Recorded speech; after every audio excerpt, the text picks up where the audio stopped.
वनिता अचानक आपल्या बहिणीचा मृत्यू झाल्यामुळे खूपच घाबरलेली होती. तिला समजत नव्हते की आपल्या बहिणीने का आत्महत्या केली असावी. वनिताचा नवरा जितू हा खूपच विलासी वृत्तीचा व्यक्ती होता. कल्पेश, जितू आणि जयेश हे तिघेजण भाऊ एकत्रित राहत होते. कल्पेशाने लग्न न करण्याचा निर्णय घेतला होता. जयेश यांचे प्रेम वनिताची बहीण नीता हिच्यावरती होते.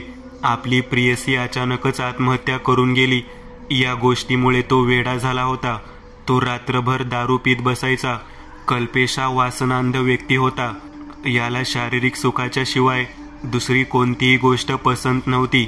तरी सुद्धा त्याने लग्न न करण्याचा निर्णय घेतलेला होता. त्याला लग्नाच्या बंधनात अडकायचे नव्हते. जितू हा एकमेव असा व्यक्ती होता ज्याने वनिताबरोबर प्रेमविवाह केला होता. परंतु जितू स्त्रीलंपट होता. त्याला एखादी नवीन तरुणी दिसली की तो लगेच तिच्या मागे लागत होता.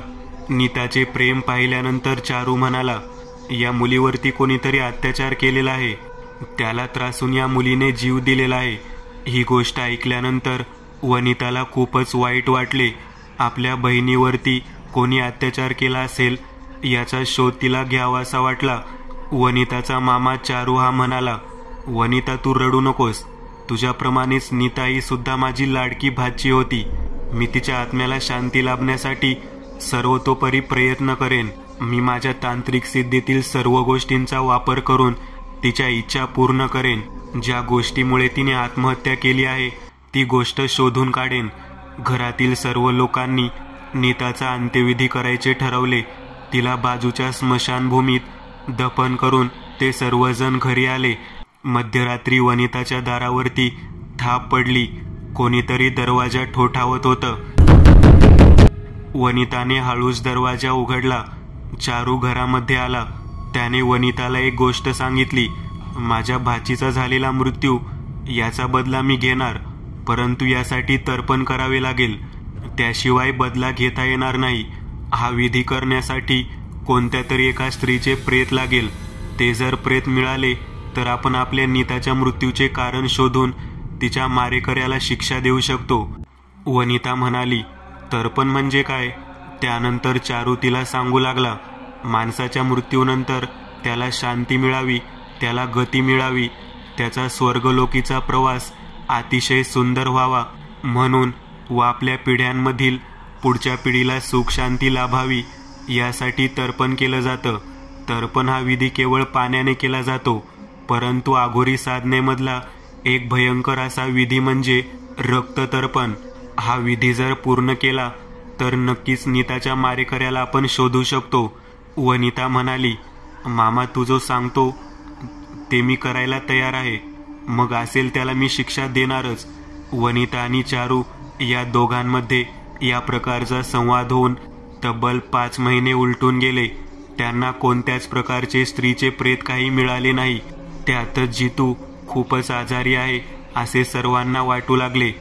15-20 दिवसांनी त्याची तब्येत खूपच खालावली. वनिता आणि चारू या दोघांच्या मनामध्ये एक रुख लागून राहिली होती की आपण आपल्या बहिणीचा म्हणजेच नीताचा बदला घेऊ शकलो नाही. कोण मारेकरी आहे ते पाहू शकलो नाही. चारू म्हणाला, आपण तांत्रिक असून सुद्धा आपल्याला आपल्या विद्येचा वापर करता आला नाही. यापुढे जर असा कोणता व्यक्ती मृत्यूला खेळला असेल तर त्याला जरूर मदत करायची. तब्बल आठवड्यानंतर रात्रीच्या वेळी एक घटना घडली. वने, मला मरायचं नाही. मला हे जग बघायचं आहे. कोणाच्या का नजरेतून मला हे जग दिसलं पाहिजे. वनिता, मी तुला वचन देतो, मी तुला माझ्या इस्टेटीचा वारसदार बनवेन, परंतु मी मेल्यानंतर सुद्धा हे जग पाहिल असे काहीतरी कार्य कर. मला माहीत आहे तू मला या सर्वातून नक्कीच मला जग दाखवू शकशील.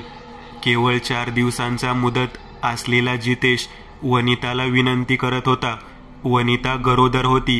जितेशची अवस्था पाहून तिच्या डोळ्यातून अश्रू येत होते.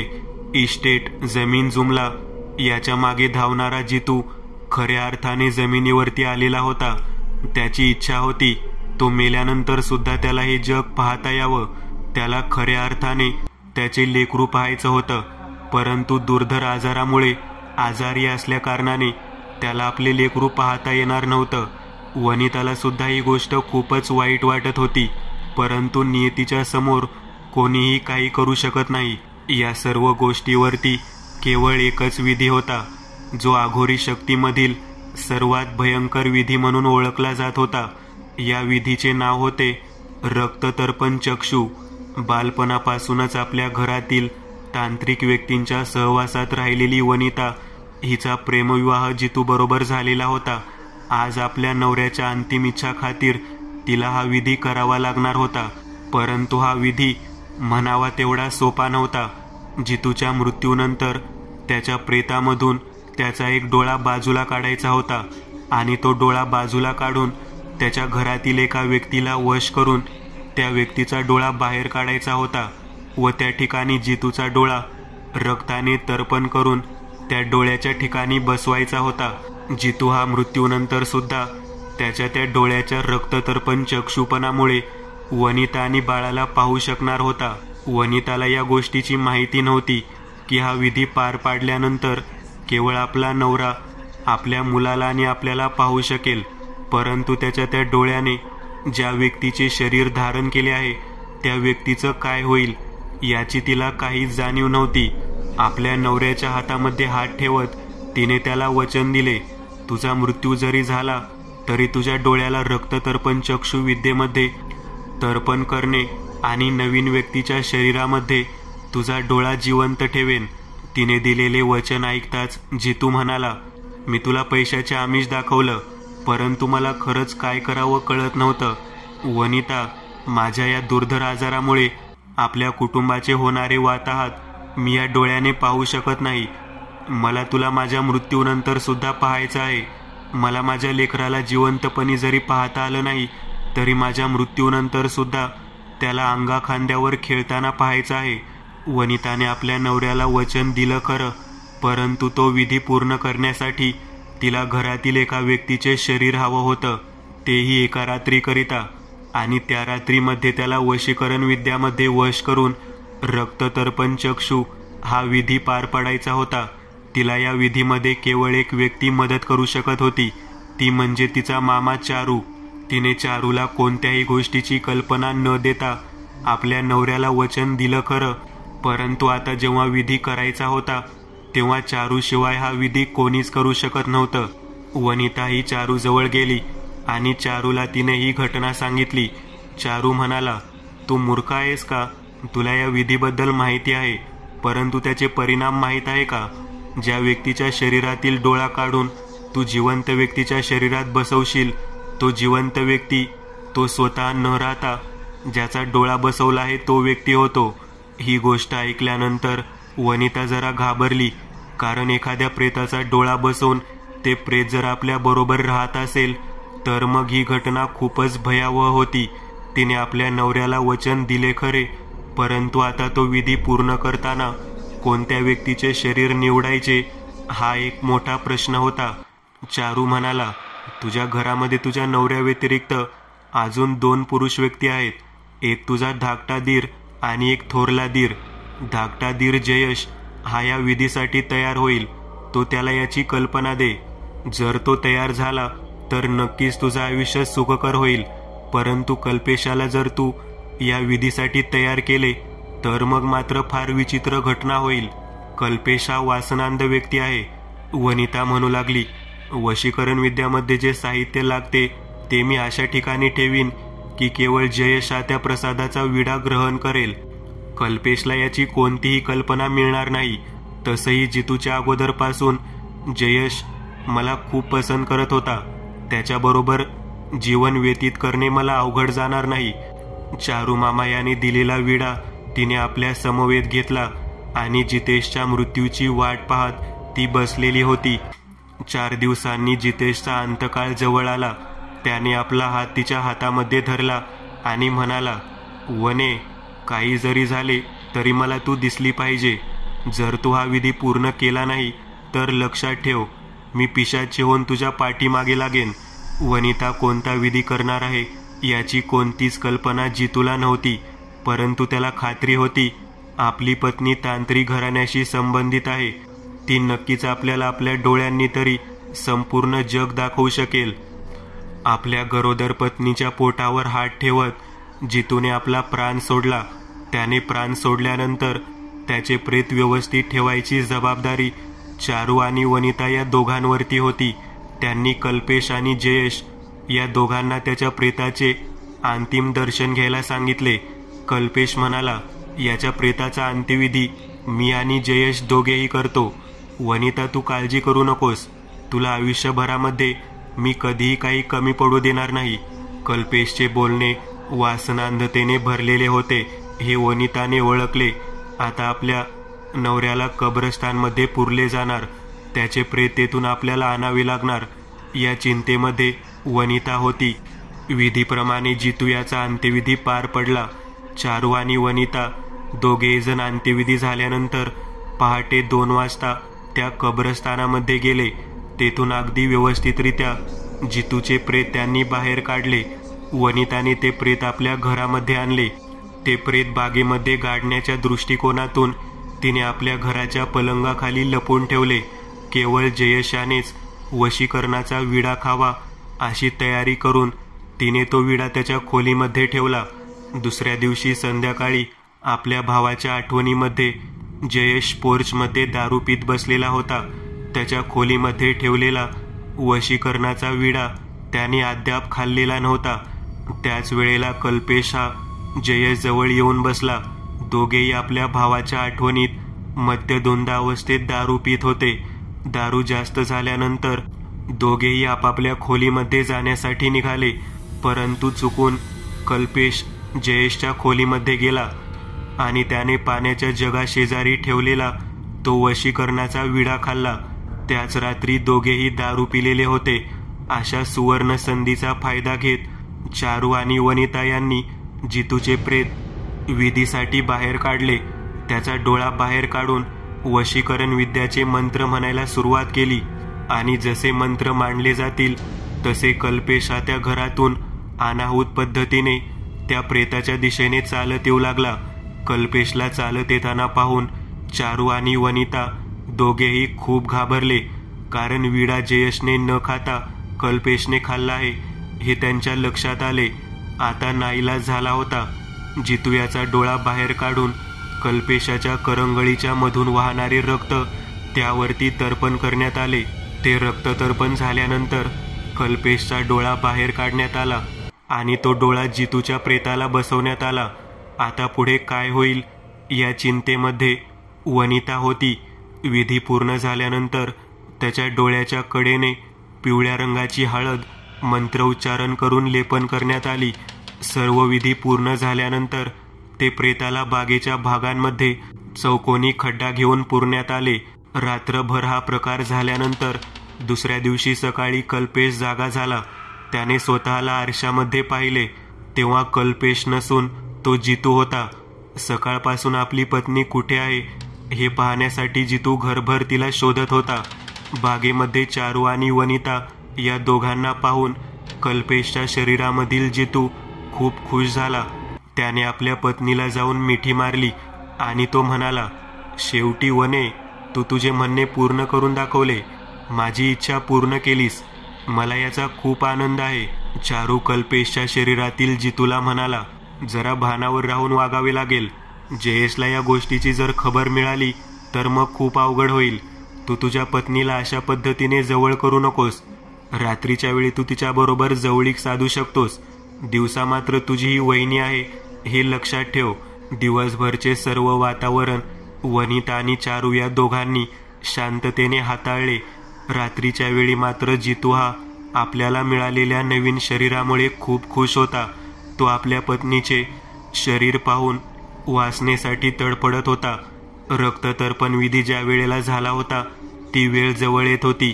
बरोबर 24 तासानंतर रात्रीच्या वेळी एक विलक्षण घटना घडली. सकाळी कल्पेशच्या शरीरामध्ये जागृत असणारा जितू याचे अस्तित्व संपून त्याच्या जागी केवळ कल्पेश हा वनिताच्या खोलीमध्ये होता. जो डोळा त्याच्या शरीरामध्ये लावण्यात आला होता त्या डोळ्यापुरतेच अस्तित्व जितूचे राहिलेले होते. उघडी स्त्री समोर पाहून वासनांध असणारा कल्पेश वनिताच्या शरीरावर तुटून पडला. वनिताला समजेना अचानक असे काय घडले? तिने त्याला सावरण्याचा प्रयत्न केला, परंतु तो एखाद्या पिसाटलेल्या कुत्र्याप्रमाणे तिच्याबरोबर संभोगक्रिया करू लागला. गर्भवती असणारी वनिता आपल्या नवऱ्याला आपण गर्भवती आहोत याची जाणीव करून देऊ लागली, परंतु तिला हे माहीत नव्हते की तिचा नवरा केवळ दिवस उजाडल्यानंतरच त्या शरीरामध्ये राहू शकत होता. रात्रीच्या वेळी जो होता तो केवळ कल्पेश होता. कल्पेशने वनिताचे शरीर उपभोगायला सुरुवात केली, परंतु एक विलक्षण गोष्ट होती ती अशी, कल्पेशच्या डाव्या डोळ्याच्या जागी जितूचा डोळा होता. त्या डोळ्यातून जितू आपल्या पत्नीची दैन्यावस्था पाहत होता. त्याला काहीही करता येत नव्हते. आता मात्र वनिताला कळले की आपण एका मरणाऱ्या व्यक्तीची इच्छा पूर्ण करण्यासाठी अघोरी गोष्टीची साथ घेतली, परंतु त्या अघोरी गोष्ट आज आपल्या जीवावर बेतत चालली आहे. तिचा अतिशय भयानकरित्या उपभोग घेतल्यानंतर तो तिच्या शरीरावर तसाच पडून राहिलेला होता. तो मध्यधुंद अवस्थेत असल्यामुळे त्याला आपण काय करत आहोत याची कोणतीही जाणीव नव्हती. बेबस आणि लाचार अवस्थेमध्ये असणारी वनिता ही केवळ एक उपभोगाची वस्तू म्हणून त्याच्या समोर पडलेली होती. 2 तासाचा वेळ गेल्यानंतर पुन्हा तो सैतानी वासनांध कल्पेश तिच्यावरती चालून गेला. संपूर्णतः बेबस झालेली वनिता केवळ निश्चित पडून त्याचा अत्याचार सहन करत होती आणि तिचा नवरा त्या कल्पेशच्या शरीरातील डोळ्याने हा सर्व प्रकार पाहत होता. संपूर्णतः रात्र उलटून गेलेली होती. दिवस उजाडलेला होता. वनिता कसेबसे स्वतःचे शरीर सावरण्यासाठी प्रयत्न करत होती, परंतु तिला जागेवरून उठता येत नव्हते. दिवस उजाडल्यानंतर कल्पेशच्या शरीरामध्ये पुन्हा एकदा जितूचा संचार झाला. जितू आपल्या पत्नीला या भयानक अवस्थेत पाहून म्हणू लागला, मी कोणत्या गोष्टीचा हट्ट धरला? वनिता, मला माफ कर. माझ्या थोरल्या भावामुळे तुला कोणत्या पद्धतीचा त्रास सहन करावा लागत आहे हे मला समजत आहे, परंतु मी आता काय करणार? तू त्यातून कोणता तरी मार्ग काढ. अर्धमृत अवस्थेत असलेली, डोळे बंद करण्याच्या अवस्थेत आलेली वनिता आपल्या नवऱ्याकडे पाहून म्हणाली, मला वाटते आता यातून सुटका होणार नाही. तुमचा भाऊ अगोदरपासूनच माझ्यावर वाईट नजर ठेवून होता. आता तर त्याला उघडी टोपली मिळाल्यासारखे झाले आहे. मला वाटते तो माझा गर्भपात करतो का काय? हा सर्व प्रकार जितू पाहत होता, परंतु तो काही करू शकत नव्हता. तो चारूकडे जाण्यासाठी निघाला. चारूजवळ गेल्यानंतर त्याने संपूर्ण हकीकत सांगितली. चारू धावत धावत वनिताकडे आला.